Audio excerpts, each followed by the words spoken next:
Hey, this is Jake Berry with Cabin Fever, and today from PSJA Southwest High School, I've got Mike Evans and Coach Evans. Welcome to the show. It's been an interesting off season. You kind of know where your season is going to start and when it's going to start. What's it been like for you with this waiting game? Well, it's been crazy. I mean, with the way the cases are spiking in the valley, we don't know what's going to happen or where. All we can do is plan with what we have in front of us. So the last week it's been nice to actually get and plan and put something on paper and have something to look forward to. Because during this whole thing, we got to be pushing hope and promise to our kids, and that's been the best part. Now, talk to me about your district. You know, you had a very big district. Now it's been microsized into very meaningful games. What's your district look like? Who are the teams that you're going to be playing? Well, we what we did is because we're odd number of teams, we're nine total. If we split, there's no way to split nine and a half. So one side had to get stuck with four, and I got stuck on the five-team side. And what we did was we had the four-team side structure themselves like they had a five-game schedule so they could get an extra game. So all of us on this side were getting one game against the other side. So I'm playing divisional games against Ed Couch, Valley View, PSJ Memorial, and Mercedes. That's our division, and I got a cross-divisional game versus Sheridan Pioneer. Oh wow! So you've got that. Those are some tough games too. Those are. Yes, It's not yeah, like you got any easy games there. yeah, and we drew numbers, and I drew the Sheridan Pioneer number. So Well, and talk to me about your team because you haven't had much time, personal time with them, other than Zoom and your video conferencing. Tell me about your team and what to expect from the Javelinas. well, we bring a lot of our team back. We only had 10 seniors that graduated last year, so we're relatively young. We've got a strong senior class, and the more I communicate with them, they're hungry. They want to get back on the field just as much as all the coaches, and we look forward to when that can happen. But we expect great things from them this year. If we can stay healthy, I think we can make a good little run there. Now, at the beginning of last season, you guys were really, especially defensively, you guys were all over the place. What do you guys have to do to kind of do what you did at the beginning of last season and kind of parlay that into like the whole season? We just got to remain consistent. I think we had a lot of success early, and one of those things. Don't believe the hype. I think maybe we thought we were better than that we were, and we lost a little bit of hunger. And I'm not saying it's just the kids. I mean, I think it's the whole program, and I got to do a better job of keeping everybody focused on going forward. And I think we're going to do that this year. And when we stay a little healthier, I think we'll be okay. It's not the most ideal thing to go through COVID and this off season, especially when you're trying to build a program. You've been able to really find some really nice athletes along the way. Who do you have this year to look forward to? Well, we've got some 3-year starters that are going to be kids are going to be 3-year starters. We got a Cesar Bocanegra who's a slot for us. He's going to be a 3-year starter. He's been scoring touchdowns the whole time for us. We got a Justin Hinojosa. It's a 3-year starter at running back. A George Pignon at corner. We got a lot of stand up. We had a couple freshmen start for us last year that were pretty good. Angel Hernandez and Beto Dianda. They're both coming back. We got 3 linemen that are going to be 3-year starters. Derek Madrano, Josue Reyna, and Adam Rojas. They're a big part of what we do. And we had a lot of the seniors to be. A lot of them were on the varsity as sophomore starting in 2018. So we're looking forward to those guys provide a lot of leadership. Now, for you, this was your first head coaching gig, but you've been in some really big programs. What was it like coming over here, taking over, especially the Javelinas, who haven't had as much success as some of the programs that you were at, but coming in and trying to instill that winning tradition? What's it been like for you, especially coming into this season? Well, the kids have taken to it. They've been great. They're working hard. It's just a different animal, a different area that they're from, a different background. Their families are from a different background, so they love football like every other kid. It's more their families adapting to the football culture.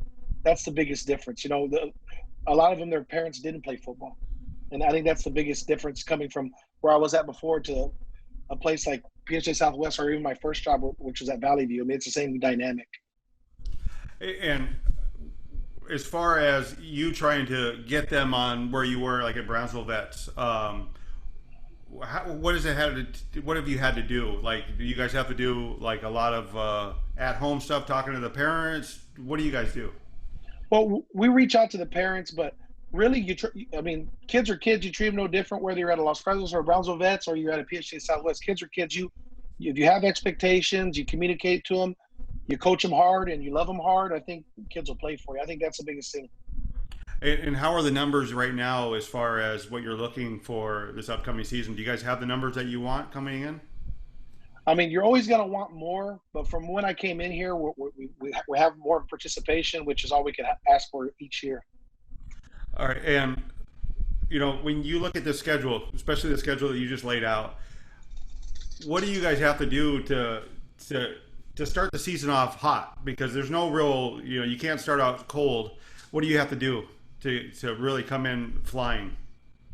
Well, we got a non-district game versus PSJ High, who's a good program. Coach Rodriguez has been doing a great job over there. Our kids are excited about any game versus a PSJ school. And then our next two games are Valley View and PSJ Memorial. So all those opponents are close to home. I think we got to play tough those games close to home before we get ready to play our further away opponents. I think if our kids can't get up for the close to home games, it's going to be tough to get up for the rest of them, because one thing I know about PSJ is whenever you have a game against somebody who's close, the kids really get up for it and play hard.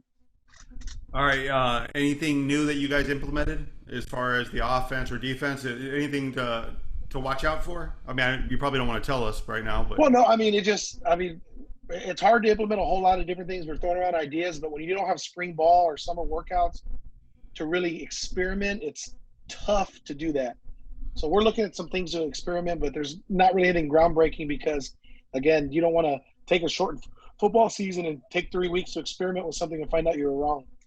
Now, when you look at your other opponents, because there is that where you haven't had a chance to work with your kids, do you think more people are going to go towards the ground this year? Do you think that if you're more of a ground team, you're going to find more success? Well, I don't know if it's necessarily there because the passing teams are finding a way to still stay busy, if you know what I mean. They're in those private leagues, so they might have an advantage over the ground and pound teams because they're actually getting to work right now. But I do know that weather and if circumstances get rough and we don't get as many reps, I mean, running the ball is a little bit easier than it takes a little bit less time than throwing the ball. But that being said, the offense we run, the option, it takes as much time as throwing the ball. So, I mean, we got our work cut out for us.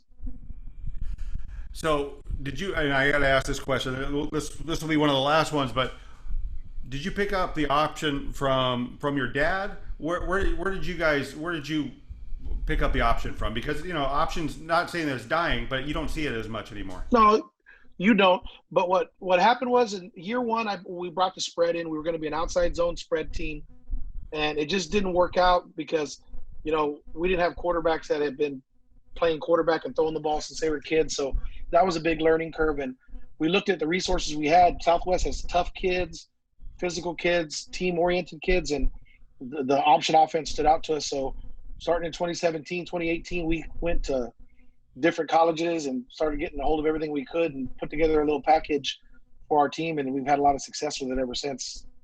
So do you think you guys will look like Nebraska from the 90s? No, it's more flexible, like the Army, Navy, like that type of offense. Oh, okay. So you're chewing clock. Yes. Oh, okay. Very nice. Well, control the game.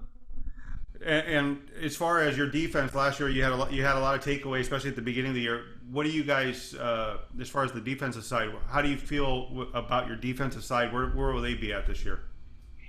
We bring a lot of those guys back. The one consistency we've had at Southwest, we've always played pretty good defense.